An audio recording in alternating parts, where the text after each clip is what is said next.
Having worked on gun safety reform in the South for over a decade, I know from first-hand experience the frustration of trying to bring about change on an issue that can feel hopeless or stuck. I wish that health experts like me had some magic solution to stem the tides of injury and death wrought by gunfire.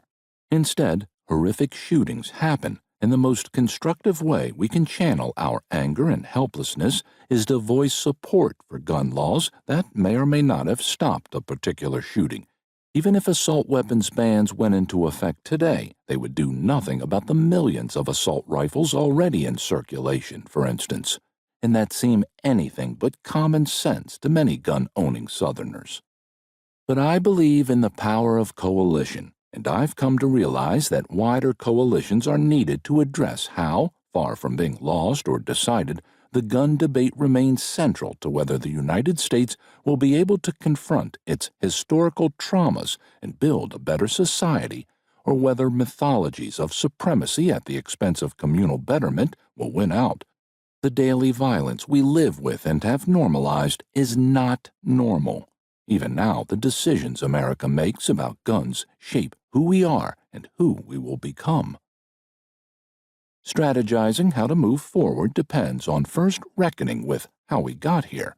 which, in my telling, involves understanding how a mass shooting in pre-pandemic Tennessee, seemingly one among many, embodies a horrific individual-level tragedy of race and violence in red state America. In this well-rehearsed American drama, a white man kills Black and Latino Americans in a symbolic act of grievance that then gets coded as individual mental illness in ways that expose some of our nation's deepest racial and historical fault lines.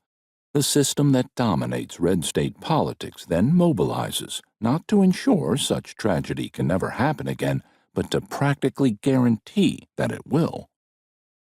Ultimately, my reading of the Waffle House shooting leads me to the conclusion that we need to defend gun safety as a component of a new social justice, one that champions liberty, but the liberties of diners out for a late-night meal more than those of a gunman lurking in the parking lot outside.